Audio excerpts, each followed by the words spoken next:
বাংলাদেশি নাগরিকদের মধ্যে যারা নতুন একটি পাসপোর্টের জন্য আবেদন করতে চান বা যাদের অতীতে এমআরপি পাসপোর্ট ছিল তারা এখন এমআরপি পাসপোর্ট থেকে ই পাসপোর্টের জন্য আবেদন করতে চান, তাদের ক্ষেত্রে অনলাইনে ই পাসপোর্টের জন্য আবেদন করার সময় নামের কোনো অংশে যদি ডট থাকে তাহলে সেই ডট লিখবেন নাকি লিখবেন না, এই বিষয়টি নিয়ে আজকে আমি একটি স্থায়ী সমাধান আপনাদের সামনে উপস্থাপন করব। বাংলাদেশি নাগরিকদের মধ্যে যাদের এমআরপি পাসপোর্ট পূর্ব থেকেই ছিল তাদের এই এমআরপি পাসপোর্টের কোথাও কিন্তু নামের কোনো অংশে ডট লেখা ছিল না বা লেখার সুযোগ ছিল না। একজন আবেদনকারীর নিজের নামের কোনো অংশে, পিতা মাতা বা স্পাউসের নামের কোনো অংশে কিন্তু ডট থাকতে পারে। যেমন আমাদের শিক্ষাগত যোগ্যতার সনদের ক্ষেত্রে যদি কারো নামের পূর্বে মোহাম্মদ থাকে তাহলে সেখানে লেখা হয় এমডি তারপরে ডট। ঠিক একইভাবে মোসাম্মদের ক্ষেত্রে এমএসটি ডট। আবার অন্য ক্ষেত্রে দেখা যায় কারো নামের পূর্বে কিছু সংক্ষিপ্ত ভার্সান থাকে, যেমন আমার নামের পূর্বে আছে G M Alim Reza, G dot M dot তারপরে নাম হচ্ছে আলিম রেজা। ঠিক এই ধরনের নাম কিন্তু বাংলাদেশের অনেক নাগরিকদের থাকে।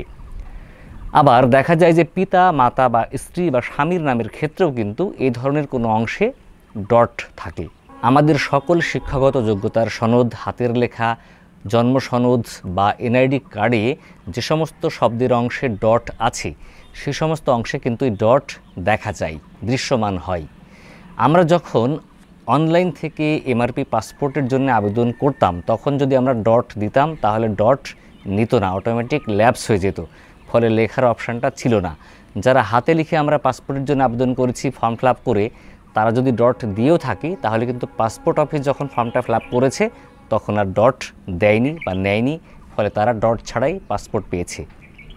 পরবর্তী পর্যায়ে এখন যারা অনলাইনে জন্ম সনদের জন্য আবেদন করছেন সন্তানের জন্য বা নিজের জন্যে, অনলাইন আবেদনে কিন্তু নামের কোনো অংশে আর ডট নেয় না বা দেয়া যায় না।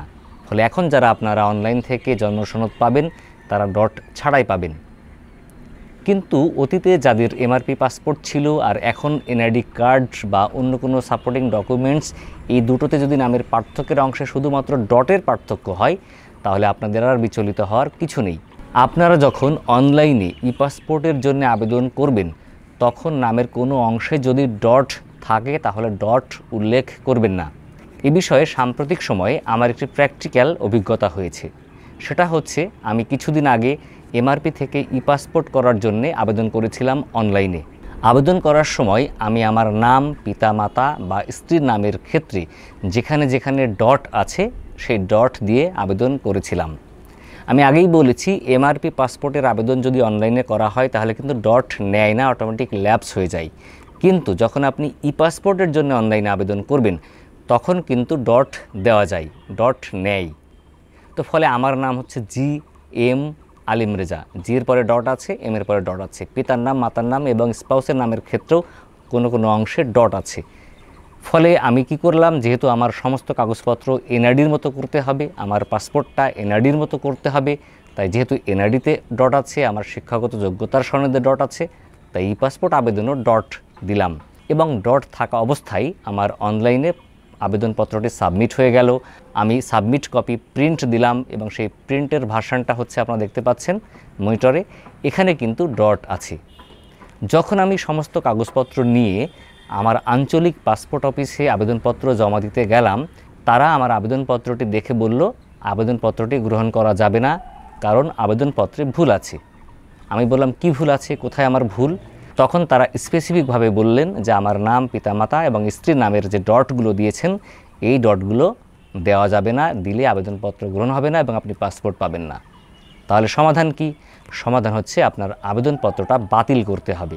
নর্মালি যেটা হয়, বাতিল করতে গেলে দীর্ঘ সময় অপেক্ষা করতে হয়, তারপরে বাতিল হওয়ার পরে পুনরায় আবার আবেদন করতে হয়। সেক্ষেত্রে নতুন একটি আপনার অনলাইন ফর্মের নাম্বার হবে, সেই নাম্বার অনুযায়ী আপনার পাসপোর্টের টাকা জমা দিতে হবে, অনেক ভেজাল।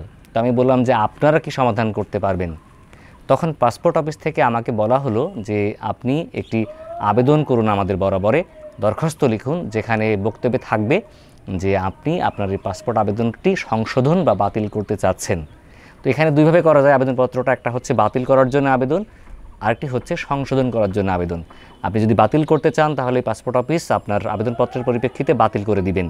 তো সবথেকে বেস্ট অপশন হচ্ছে আপনি সংশোধনের জন্য আবেদন করবেন। তাহলে আপনার ওয়েব ফাইল নাম্বারটা একই থাকবে এবং আপনি যে টাকা জমা দিয়েছেন এটা নিয়ে আর কোনো ভোগান্তি হবে না। তো আমি ইতিমধ্যেই কিভাবে আপনার অনলাইন আবেদনে ভুল হলে সংশোধন করা যায় সেই বিষয়ে একটি ভিডিও দিয়েছি। সেই ভিডিওতে আমি দেখিয়ে দিয়েছি কিভাবে আপনারা এই আবেদনপত্রটা লিখবেন। ওই ভিডিওর লিঙ্ক থাকবে ডেসক্রিপশনে, আপনারা দেখে নেবেন, তাহলে অ্যাপ্লিকেশনটা আলাদা করে আর দেখানো লাগবে না। তারপরে আপনাদের সুবিধার জন্য মনিটরে আমি অ্যাপ্লিকেশনের স্যাম্পল কপিটা দেখিয়ে দিচ্ছি। আপনারা এই পদ্ধতি অবলম্বন করে আপনাদের আঞ্চলিক পাসপোর্ট অফিসের যিনি সহকারী পরিচালক কিংবা উপপরিচালক যিনি আছেন তার বরাবর দরখাস্ত লিখবেন এবং আপনার আবেদনপত্রটি সংশোধনের জন্য আবেদন করবেন। এই আবেদনের পরিপ্রেক্ষিতে পাসপোর্ট অফিস কর্তৃপক্ষ বা যিনি আপনার বায়োমেট্রিক্স সিগনেচার বা ছাপ নেবেন আঙুলের, তারাই আপনার এই আবেদনপত্রটি সংশোধন করে দিবেন। কিভাবে করে দিবেন? যেখানে যেখানে ডট আছে এই ডটগুলো তারা মুছে দিবেন, সরিয়ে দিবেন বা এডিট করে দিবেন। এমনিভাবে কিন্তু আপনি পাসপোর্টের অন্য কোনো ভুল যদি হয় আবেদন করার সময়, সব ভুলগুলোই সংশোধন করে নিতে পারবেন আবেদন করার পরিপ্রেক্ষিতে। তো আমি তখন এই আবেদনপত্র তাদের কাছে সাবমিট করে আমার এই সমস্যাটা সমাধান করেছি। করার পরে আমি কিন্তু আমার ই পাসপোর্টটা হাতে পেয়েছি এবং যে পাসপোর্টটা পেয়েছি সেখানে আর ডট নেই। তো ফলে আমরা বুঝলাম যে আমরা আবেদন করার সময় যদি আবেদন করতেও পারি, অপশানটা যদি থাকেও, তাও আমরা ডট দেব না। আমরা আবেদন করব ডট ছাড়া।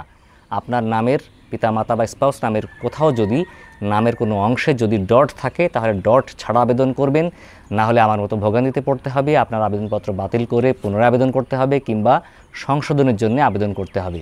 আর আপনার যদি এনআইডি কার্ড, জন্ম সনদ বা আপনার শিক্ষাগত যোগ্যতা বা অন্য কোনো পেশা সংক্রান্ত কাগজে নামের কোনো অংশে ডট থাকে আর পাসপোর্টে না থাকে, এই সমস্যার কারণে ভিসা পেতেও কোনো সমস্যা হবে না। তো বন্ধুরা, আজকে এই পর্যন্তই, দেখা হবে পরবর্তীতে আবার অন্য কোনো বিষয় নিয়ে। আর ডেসক্রিপশানে থাকবে আমাদের ফেসবুক গ্রুপের লিঙ্ক এবং ফেসবুক পেজের লিঙ্ক। আপনাদের কোনো প্রশ্ন থাকলে, কোনো জানার থাকলে আমাদের গ্রুপে গিয়ে লিখতে পারেন। সেখানে সমস্যার সমাধান দেওয়ার লোক আমি ছাড়াও অনেকেই আছেন। আল্লাহ হাফিজ, আসসালামু আলাইকুম ওয়া রাহমাতুল্লাহ।